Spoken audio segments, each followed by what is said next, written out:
Captain Veltar felt his ship shake as another blast hit the hull. The bridge lights flickered and went out for a moment before the emergency power kicked in. Red warning lights bathed everything in an angry glow. His crew worked at their stations with shaking hands, trying to keep the ship together for just a little longer. "Hull breach on Deck 7, called out his second officer. "We've lost the main engine." Veltar looked at the tactical display. Only 3 ships remained from his once proud fleet of 20. The Kethrak warships surrounded them like hunting beasts, taking their time to destroy what was left of the Zephyrian Defense Force. "Sir, the peaceful dawn is gone," reported the communications officer, her voice breaking. "Captain Nelta managed to get most of his crew to the escape pods before—" Veltar closed his eyes. Nelta had been his friend for over 30 years. They had joined the fleet together when the idea of actual combat seemed impossible. The Zephyrian people had not fought a real war in over 300 years. Their ships were built for exploration and trade, not battle. The Kethrak were different. They lived for war. Their ships were covered in weapons and armor. Their crews were born and raised to fight and kill. They had swept through 17 star systems in the past 10 years, conquering every world they found. Now they had come for the Zephyrian colonies.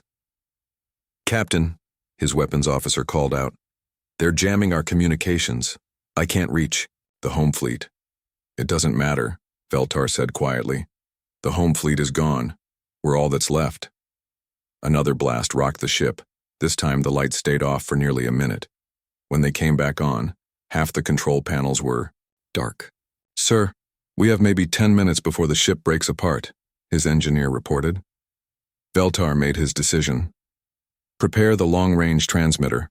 I don't care if it burns out every circuit on this ship. We're going to send a message." "To who, Captain?" "Everyone who could help us is either dead or too afraid of the Kethrak to answer." "Then we send it to everyone, the entire galaxy. Someone out there might listen." His communications officer worked frantically at her station. "Sir, I've got the transmitter ready, but this will drain all our remaining power. We'll be dead in space after this." "We're dead anyway," Veltar said. "Send the message."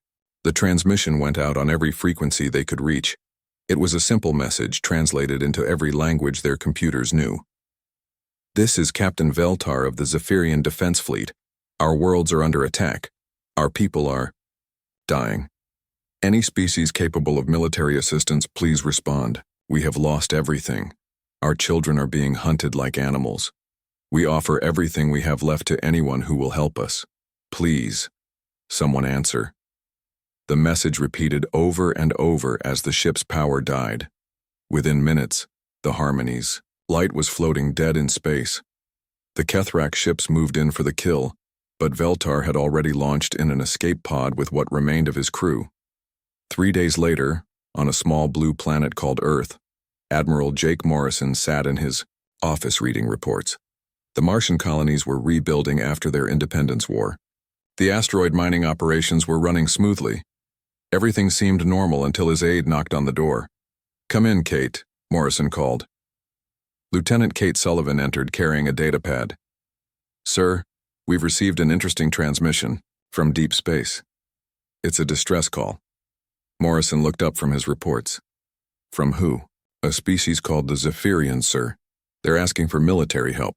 Says their worlds are under attack." Morrison frowned. "Never heard of them. Where are they?" "About 40 light-years away, sir. The message was broadcast on all frequencies." "Looks like they sent it to everyone. Has anyone responded?" Sullivan shook her head. "We've been monitoring the channels. A few species sent back messages saying they couldn't help. Most haven't answered at all." Morrison stood up and walked to the window. Outside, he could see the shipyards where the Terran colonial navy was building new vessels. After the war with Mars, everyone agreed that humanity needed a strong space force. They had learned the hard way that peace only lasted when good people were ready to fight for it. "What's the tactical situation?" Morrison asked. "Unknown, sir. But from the sound of the message, it's pretty bad. They said their children were being hunted." Morrison felt something cold settle in his stomach. He had seen what happened when violent people were allowed to hurt the innocent. During the Martian War, he had found entire colonies where families had been murdered just to send a message. "Sir?" Sullivan asked. "What are your orders?" Morrison was quiet for a long moment. He thought about the politicians back on Earth who would want to debate and study the situation for months. He thought about the military commanders who would want detailed intelligence reports before making any decisions. He thought about all the reasonable, careful people who would find 100 reasons why this wasn't humanity's problem. Then he thought about children being hunted by monsters, and his decision was made. "Contact Fleet Command," he said. "Tell them we're mobilizing the 7th Fleet for immediate deployment. Sir, we don't know anything about these aliens or their enemies. We don't even know if they're telling the truth." Morrison turned to face his aide. "Kate, I've been fighting wars for 20 years. I know the sound of real fear when I hear it. Those people are dying and they asked for help.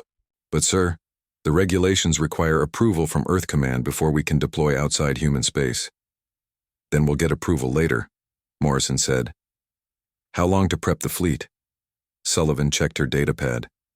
"The 7th Fleet is mostly ready, sir. 12 heavy cruisers, 40 destroyers, and the assault carrier Relentless with 2 Marine battalions. We could launch in 6 hours if we push it." "Do it." "And Kate?" "Yes, sir. Send out a call for volunteers. I want everyone who goes on this mission to choose to be there. We're not ordering anyone to fight for strangers." Sullivan looked surprised. "Sir, you think people won't volunteer?" Morrison smiled grimly. "Oh, they'll volunteer. The problem will be telling the others they can't come." He was right. Within 4 hours, every ship in the 7th Fleet was fully crewed with volunteers. The waiting list of people who wanted to join the mission was 3 times longer than the number of available positions. As the fleet prepared to launch, Morrison stood on the bridge of his flagship, the heavy cruiser Defiance. Through the viewport, he could see the other ships of his fleet. They weren't the biggest or newest ships in the human navy, but they were crewed by people who had chosen to answer a call for help from complete strangers. "Sir, we're ready to jump," reported his navigation officer. Morrison nodded. "Take us out, Lieutenant. Time to see what's waiting for us out there." As the human fleet disappeared into jump space, heading toward a war they knew nothing about, Morrison hoped they weren't too late. Somewhere in the darkness between stars, people were dying and waiting for help that might never come. But help was coming. And it was coming from a species that had learned long ago that sometimes the only way to stop a monster was to become something the monster feared even more. The human fleet dropped out of jump space at the edge of the Talmir system and immediately saw the carnage. Burning ships drifted through space like dying stars. Massive alien warships moved between the planets, hunting down small evacuation transports and destroying them one by one. "My God," whispered Lieutenant Kate Sullivan as she watched the tactical display. "It's a massacre." Admiral Morrison stood on the bridge of the Defiance, his jaw tight with anger. The enemy ships were huge, covered in weapons and armor plating. They moved with the confidence of predators who had never met anything that could fight back. "Sir, we're picking up a weak signal from an escape pod," reported the communications officer. "It's one of the aliens who sent the distress call." "Put him through," Morrison ordered. The hologram that appeared showed a creature unlike anything the humans had ever seen. Captain Veltar was tall and thin, with pale blue skin and large, gentle eyes. His species looked fragile, almost delicate. When he saw Morrison, his eyes went wide with shock. You came?" Veltar whispered, his translator making his voice sound strange. "But you look like predators." Morrison studied the alien captain. Everything about the Zephyrian spoke of a peaceful species. His ship design, visible in the background, was built for exploration, not war. No wonder they were losing. "We got your message," Morrison said simply. "What's the situation?" "Hopeless," Veltar replied, his voice breaking. "The Kethrak have destroyed our fleet. They're hunting our people for sport, killing the children first to make the parents watch."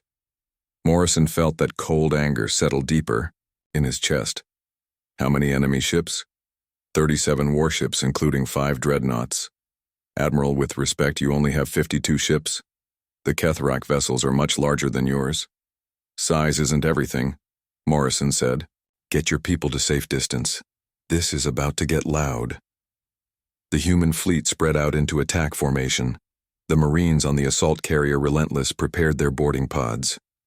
Fighter squadrons launched from their carriers. Every ship checked weapons and shields one last time. Sir, Sullivan said quietly, the math doesn't look good. Those dreadnoughts outgun us 3-1. Then we'll have to be smarter than them, Morrison replied. Signal the fleet. Remember, we're not here to fight fair. We're here to win. The Kethrak noticed the human ships but didn't seem worried. Their commander, war leader Sketh, looked at the small human vessels with amusement. These new creatures had brought tiny ships to face the might of the Kethrak Empire. Weak prey species, Sketh hissed to his officers. Destroy them quickly, then return to hunting the Zephyrians. But the humans didn't fight like any prey species the Kethrak had ever encountered. Lieutenant Commander Ryan Parker led his destroyer squadron straight at the largest Kethrak dreadnought. Instead of trying to match firepower, his ships darted, in like angry wasps, targeting weak spots and engine systems. When the dreadnought tried to swat them away, Parker's ships split up and attacked from all sides at once. This is Wasp Leader, Parker called over the comm.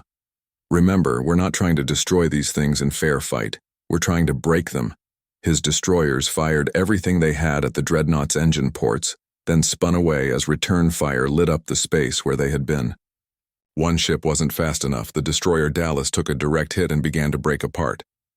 Dallas is going down, Parker reported. But she's not going alone.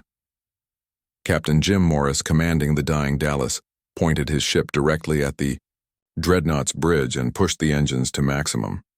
The Kethrak officers watched in shock as the small human ship accelerated toward them like a guided missile. What are they doing? Sketh demanded. Why don't they eject? The Dallas hit the dreadnought's command section at full speed. The explosion tore through 3 decks and left the massive ship dead in space.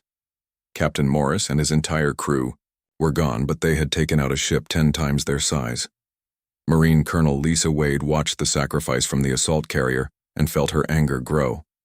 Load the boarding pods, she ordered.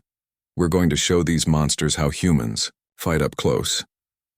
The boarding pods launched from the Relentless like bullets, each one carrying a squad of colonial Marines. The pods crashed through the hulls of Kethrak ships and the Marines poured out, ready for close combat. The Kethrak warriors were twice the size of humans, with natural armor and claws that could tear through steel. But they had never fought an enemy like this. The humans moved through the corridors like shadows, using the ship's own systems against its crew. They set traps, used explosives in ways that made no tactical sense, and fought with a creativity that confused and terrified their enemies. Sergeant Tony Rodriguez found himself facing 3 Kethrak warriors in a corridor designed for creatures, much larger than him. Instead of trying to fight them head-on, he shot out the lights and disappeared into the maintenance shafts. When the Kethrak tried to follow, they found that Rodriguez had filled the passages with improvised explosives. These humans, one dying Kethrak gasped, they fight like demons. Colonel Wade led her Marines deeper into the enemy ship, heading for the reactor core. The Kethrak had never encountered boarding parties that didn't try to capture their ships. They couldn't understand why the humans were placing charges throughout the vessel. Colonel, called Sergeant Mike Burns, charges are set. This ship is going to be scrap metal in 5 minutes. Then let's get out of here, Wade replied, leading her Marines back to their extraction point. But not all the Marines made it out. Private Danny Walsh stayed behind to manually detonate the charges when the remote system failed. His last transmission was simple. Tell my mom I did good. The Kethrak ship exploded from the inside, taking 2 more enemy vessels with it in the blast. War leader Sketh watched his fleet being torn apart by an enemy that refused to fight by any rules he understood. These humans used their own ships as weapons. They boarded enemy vessels just to destroy them. They fought as if death meant nothing to them. Retreat, he ordered, something he had never done before in 30 years of warfare. Signal the Empire. Tell them we have encountered something new. As the surviving Kethrak ships fled the system, the humans regrouped around their damaged vessels. They had lost 4 ships and nearly 300 crew members, but they had saved the Zephyrian survivors and driven off an enemy fleet twice their size. Captain Veltar's escape pod was brought aboard the Defiance. When he met Admiral Morrison in person, he was struck by how different the human looked from his own people. Morrison was shorter and thicker, built like he came from a world that had tried to kill him every day of his life. His eyes held a hardness that spoke of too many battles. "I don't understand," Veltar said. "Why did your people sacrifice themselves for us? We're strangers to you." Morrison was quiet for a moment, looking out at the debris field where human and alien ships had died, together. "Because someone had to," he said finally. "Because when children are being hunted, decent people don't walk away." Veltar studied the human admiral with new understanding. These weren't just warriors. They were guardians, forged by whatever harsh world had created them into something the galaxy had never seen before. "What happens now?" Veltar asked. Morrison turned to look at him with those hard predator's eyes. "Now we make sure this never happens again. The Kethrak will be back, and when they come, we'll be ready for them." As the human fleet began rescue operations for the Zephyrian survivors, word of the battle spread through the galaxy. For the first time in decades, someone had stood up to the Kethrak Empire and won. But the victory had come at a price that left everyone asking the same question. What kind of species was willing to die for complete strangers? The medical bay of the human ship Defiance was filled with a strange mix of sounds. Human wounded cursed and joked with each other while Zephyrian healers worked quietly, their large eyes wide with amazement at what they were seeing. Dr. Amy, Chen bent over Sergeant Tony Rodriguez, who was lying on a medical table with injuries that should have killed him. His left arm was broken in 2 places. He had 3 cracked ribs and burns covered half his face, yet he was awake and talking. "Doc, when can I get back to my unit?" Rodriguez asked, trying to sit up. "Stay down, you idiot," Chen said, pushing him back onto the table. "You need at least 2 weeks to heal." 2 weeks? Rodriguez looked shocked. "We might be fighting again before then." Dr. Melith, the chief Zephyrian healer, listened to this conversation with growing confusion. She had been working alongside the human medical team for 3 days now, and nothing made sense to her. "Dr. Chen," Melith said quietly, "may I speak with you privately?" Chen nodded and followed the alien healer to a quiet corner of the medical bay. Melith was tall and graceful, with pale blue skin and those large, gentle eyes that seemed to see everything. Her species had evolved on a world where violence was almost unknown. "I don't understand your people," Melith said. "This soldier, Rodriguez, has injuries that would kill any of my people, yet he acts as if they are nothing." Chen looked back at Rodriguez, who was now trying to convince a nurse to let him walk around. "Tony's tough, but his injuries aren't that unusual for a human. We heal fast and we're built to take damage." "But how is this possible?" Melith asked. "Your species, what kind of world did you come from?" Chen thought about how to explain Earth to someone who had never known real danger. "Our planet tried to kill us every day for millions of years. Diseases, predators, natural disasters, wars. Only the strong survived long enough to have children." She pulled up a hologram of a human skeleton. "See these bones? They're not just calcium like yours. They're reinforced with other minerals that make them hard as stone. A human bone can stop a small bullet." Melith stared at the display. "Your bones are weapons?" "Our whole bodies are weapons," Chen continued. "Our muscles contain fibers that can produce sudden bursts of strength. Our brains are wired to recognize danger and react in milliseconds. We can fight when we're badly hurt, think clearly when we're terrified, and keep going when we should collapse." To demonstrate, Chen picked up a metal rod used for testing reflexes. She bent it into a U-shape with her bare hands, something that would require machinery for most species. Melith stepped back in shock. "You're all like this?" "Every human," Chen confirmed. "Men, women, children. We're all products of a world that demanded we be strong or die." Across the medical bay, Captain Steve Murphy was sitting up in bed despite having a hole in his chest that had nearly killed him. He was talking with Captain Veltar about the battle, sketching tactical diagrams on a datapad. "Your destroyer sacrifice maneuver," Veltar said, studying the diagrams. "It makes no sense from a military standpoint. You lost a valuable ship and crew for minimal gain." Murphy shook his head. "You're thinking about it wrong, Captain. We didn't lose a ship. We traded a ship. The Dallas took out a dreadnought that would have killed hundreds of your people. That's not a loss, that's a victory." "But your crew died," Veltar protested. "How can you call their deaths a victory?" "Because they chose to die for something important," Murphy explained. "Captain Morris and his crew knew what they were doing. They saw that dreadnought killing evacuation ships full of children and they decided to stop it. That's not a tragedy, that's heroism." Veltar found this concept difficult to understand. His people valued all life equally. The idea of willing sacrifice for strangers was foreign to them. "Your species," Veltar said slowly. "You think differently than we do." "We have to," Murphy replied. "On our world, the strong protect the weak or everyone dies. It's not a choice. It's survival." In another part of the ship, Marine Colonel Lisa Wade was talking with a group of Zephyrian survivors. The aliens were fascinated and terrified by the human soldiers. Wade's Marines looked like they had been built for war, with scars, muscles, and eyes that missed nothing. "Colonel," asked a young Zephyrian named Kil'an, "why did your Marines board our enemy's ships just to destroy them? Why not capture them?" Wade looked at the young alien with something like pity. "Kid, we weren't there to capture anything. We were there to make sure those ships never hurt anyone again." "But the resources, the technology you could have learned," Kil'an pressed.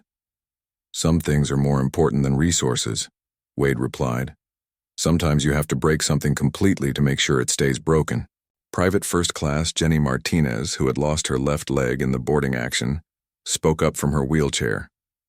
"Those Kethrak were hunting your people for fun. You don't negotiate with hunters like that. You stop them."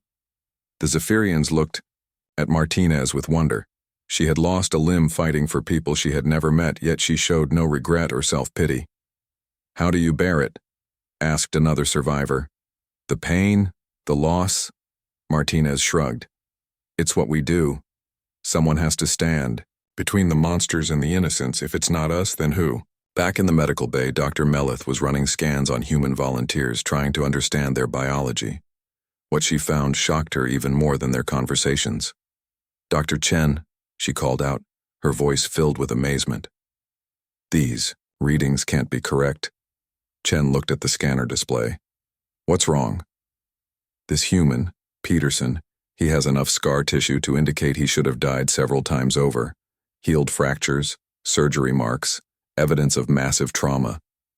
Yet, he functions normally." Chen looked at Petty Officer Bill Peterson, who was helping move supplies. Bill's been in the service for 15 years. He's seen action on 6 different worlds, of course he has scars. "But how is he alive?" Melith demanded. "Any one of these injuries would be fatal to my people." "That's the difference between us," Chen explained. "Your people evolved on a paradise world where serious injury was rare.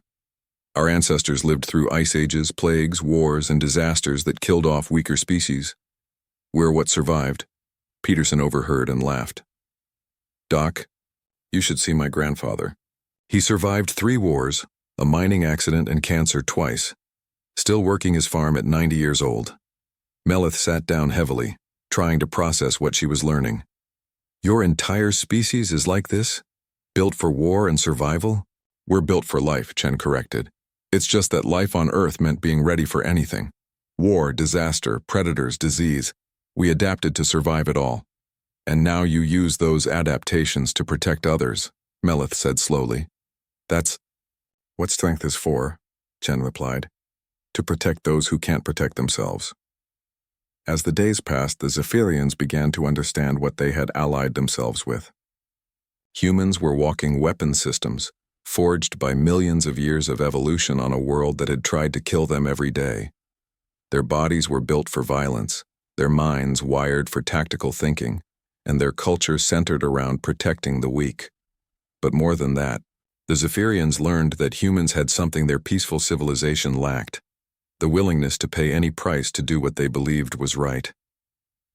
Captain Veltar watched human and Zephyrian crews working together to repair battle damage. The humans moved with efficient purpose, their scarred hands gentle when helping injured aliens, deadly when preparing weapons for the next fight. "We asked for backup," Veltar said to Admiral Morrison as they stood on the observation deck. "I'm beginning to understand what the galaxy sent us." Morrison nodded, looking out at the stars where somewhere the Kethrak were planning their revenge. "We're not the backup, Captain. We're the line between your people and the dark, and we'll hold that line as long as it takes." The Zephyrians were learning that sometimes the best protection came from the most dangerous guardians. War leader Sketh knelt before Emperor Krexnail in the great throne room of Vashtai, the Kethrak capital world. The Emperor was massive even by Kethrak standards, with battle scars covering his scaled hide and cold yellow eyes that had watched 1,000 worlds burn. "You retreated," the Emperor said, his voice like grinding stone. The mighty Kethrak fleet ran from a handful of small ships. "My lord, these humans are not like other prey species," Sketh replied, keeping his eyes fixed on the floor. "They fight with no regard for their own survival. They use their ships as weapons, sacrifice themselves for strangers, and board our vessels just to destroy them from within." Emperor Krexnail studied the battle recordings that Sketh had brought. The holographic display showed human ships ramming, Kethrak dreadnoughts, small fighters attacking vessels 10 times their size, and warriors who fought to the death rather than surrender. "Interesting," the Emperor mused. "They fight like the old stories speak of the ancient Kethrak before we became civilized conquerors. Show me more of these humans." The recordings continued. The Emperor watched human marines board Kethrak, ships, and fight through corridors designed for much larger creatures. He saw them use improvised weapons, set traps, and turn the ship's own systems against their crews. "They are small," Krexnail observed, "yet they fight as if they were giants." "Yes, my lord, and their injured ones, those who should be dead, continue to fight." One human soldier took direct plasma fire and still managed to detonate the charges that destroyed the crushing fang. The Emperor leaned forward on his throne. "What is their homeworld like? What forged them into such warriors?"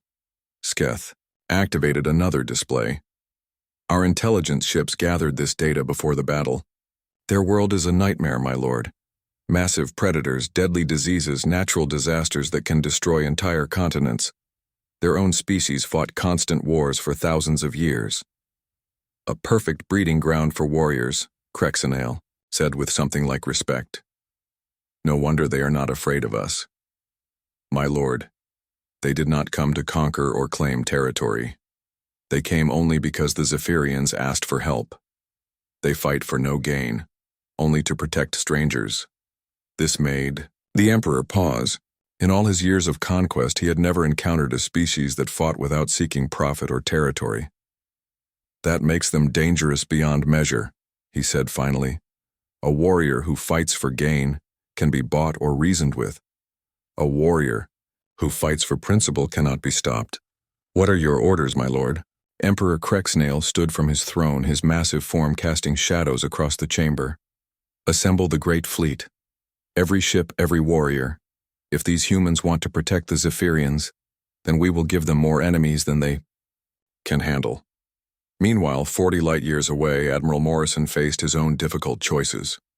His fleet had taken heavy damage in the first battle, and intelligence reports were not encouraging. Major Beth Collins, his intelligence officer, stood before a holographic display showing Kethrak fleet movements.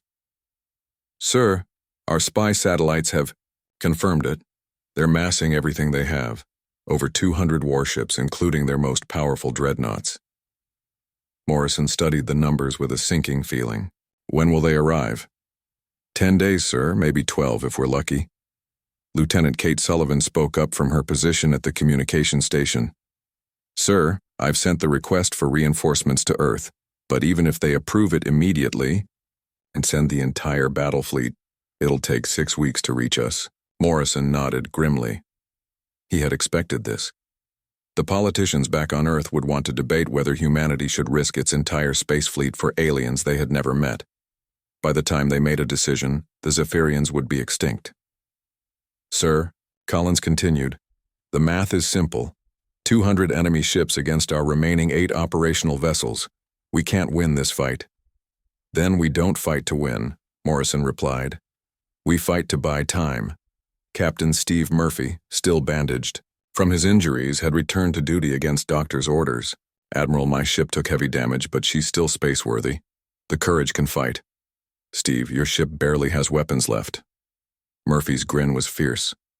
Sir, we've proven that humans don't need perfect ships to hurt the enemy. Give me a crew of volunteers and I'll show these Kethrak what a damaged human ship can do. Across the fleet, similar conversations were taking place. Captain Danny Walsh, whose destroyer Ranger had lost half her engines, volunteered for a suicide mission. Colonel Lisa Wade, despite losing 30% of her Marines in the first battle, insisted her remaining troops were ready for whatever came next. Admiral, Walsh said during the command meeting, my ship's done for anyway. The engines won't hold together for more than one more fight, but we've been working on something that might hurt them. Morrison looked at the schematic Walsh displayed. Nuclear mines? Better than that, sir. We strip out everything non-essential from the damaged ships and pack them full of nuclear warheads. Then we fly them into the middle of their formation and detonate them all at once. That's suicide, Danny, Walsh shrugged. So is sitting here waiting for them to arrive. At least this way, we take some of them with us. The plan that emerged was desperate and brilliant in equal measure. The most damaged human ships would be converted into massive bombs, crewed by volunteers who knew they wouldn't survive the mission. The remaining operational vessels would support them, trying to get the suicide ships close enough to cause maximum damage. Captain Veltar watched the human preparations with growing amazement and horror. Admiral Morrison, he said during one of their planning sessions, your people are planning to sacrifice themselves for us again. I cannot ask this of you. Morrison looked at the Zephyrian captain with those hard predator's eyes. You're not asking, Veltar. We're choosing. There's a difference. But why? We are strangers to you. You owe us nothing. That's exactly why we have to do this, Morrison replied. If we only protected people we knew, if we only fought for our own gain, then we'd be no better than the Kethrak. Somebody has to stand for the innocent, even when it costs everything.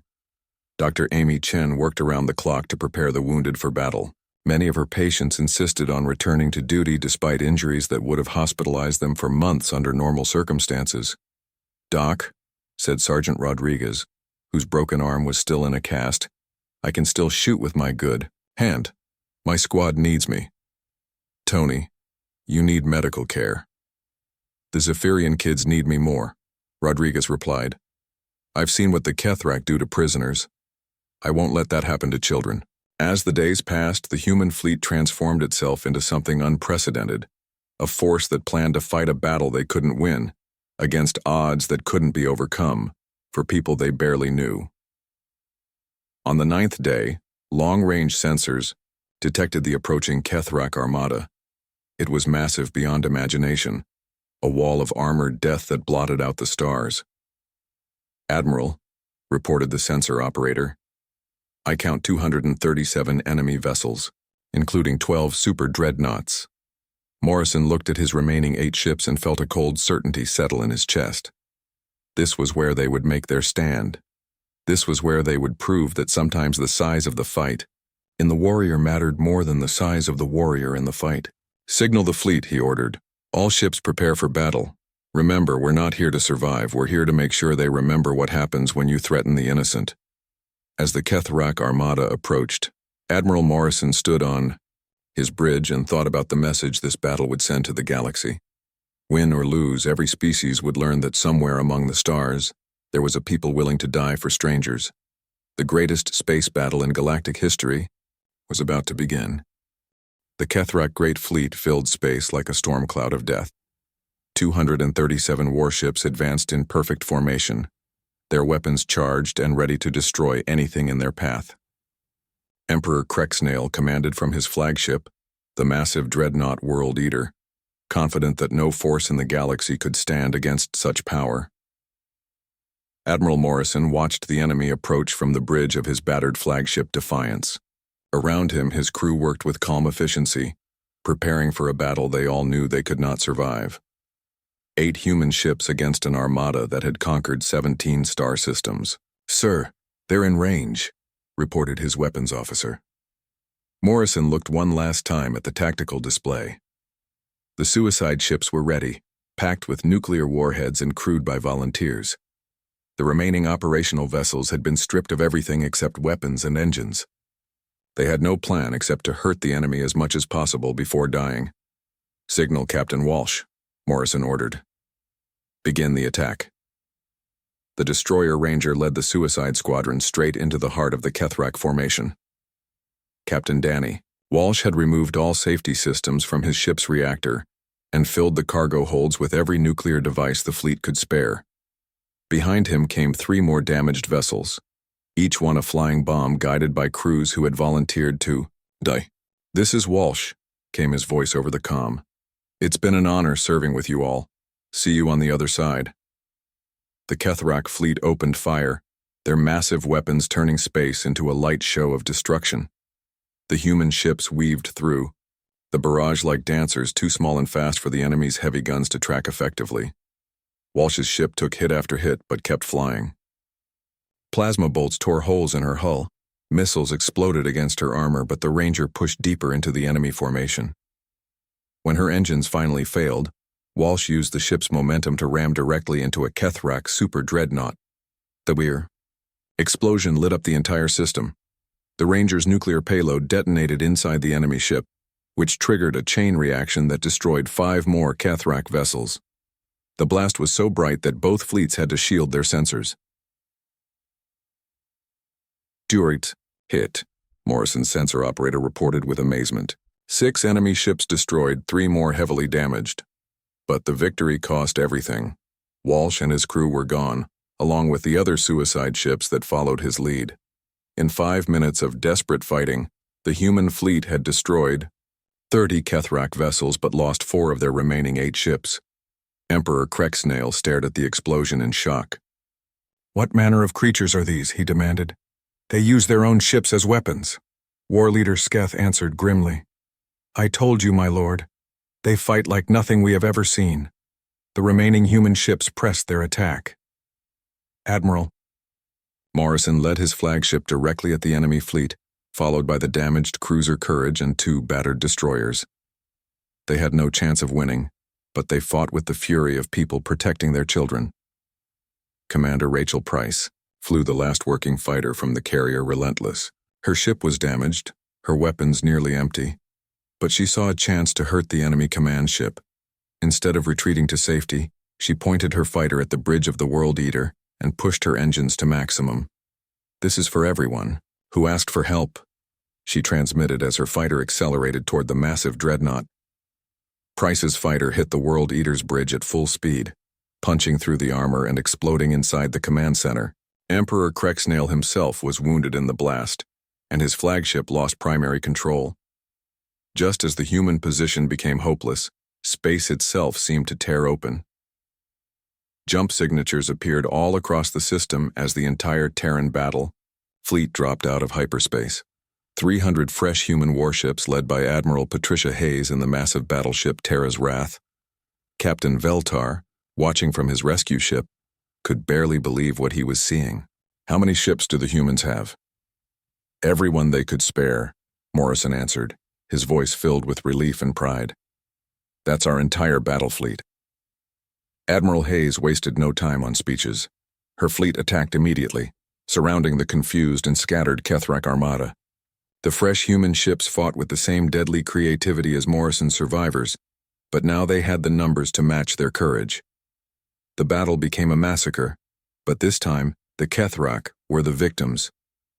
Human ships worked in perfect coordination, using tactics that no other species had ever imagined. They used asteroids as cover, turned the system's star into a weapon by driving enemy ships into solar flares, and coordinated attacks that struck from a dozen directions at, once Emperor Krexnail, bleeding from his wounds, watched his mighty fleet being destroyed by creatures a third his size. "Signal retreat," he ordered, his voice filled with defeat. "All ships, Retreat to the rim. My lord, Sketh protested. We still outnumber them. Numbers mean nothing, the Emperor replied. When your enemy has no fear of death, these humans are not warriors. They are something far more dangerous. They are protectors. The surviving Kethrak ships fled the system. Their empire's expansion ended forever by a species they had never heard of until a week ago. In the aftermath, human and Zephyrian crews worked together to rescue survivors and tend the wounded. The cost had been terrible. Hundreds of human sailors and marines had died fighting for people they barely knew. Captain Veltar stood beside Admiral Morrison as they watched the rescue operations. Around them, human medics worked to save both human and Zephyrian wounded, with equal care. I still don't understand, Veltar said quietly. Why did your people sacrifice so much for us? Morrison was quiet for a long moment, watching a human nurse gently tend to an injured Zephyrian child. Because that's what strength is for, he said finally, to protect those who can't protect themselves. But the cost of doing nothing would have been higher, Morrison replied. If we had ignored your call for help, if we had let the Kethrak destroy your people, then what kind of species would we be? Admiral Hayes approached, her uniform torn and dirty from the battle. Jake, I'm getting reports from across the galaxy. Word of this fight is spreading everywhere. Every species now knows what happened here. Good, Morrison said. Let them know that somewhere in the dark between stars someone is listening when they call for help. The Battle of Talmir became legend throughout the galaxy. For the first time in galactic history, a species had crossed the void to fight for strangers, to die for principles, and to stand guard against the darkness. The Terran-Zephyrian Defense Pact was signed a month later, but the real alliance had been forged. In the fire of battle, the Zephyrians learned to fight alongside their protectors, while the humans learned that sometimes the greatest victory was not conquering an enemy, but saving a friend. In his final log entry, Admiral Morrison wrote, "They called us Deathworlders, and they were right. We are from a world of death, but death taught us something the Garden Worlds never learned. Some things are worth dying for. Some fights cannot be walked away from. And sometimes, the only thing standing between civilization and chaos is someone willing to pay the price." The galaxy would never be the same. From that day forward, when peaceful species faced extinction, when children were hunted by monsters, when hope seemed lost, they knew who to call. They called for the humans. They called for the Deathworlders. And the Deathworlders always answered.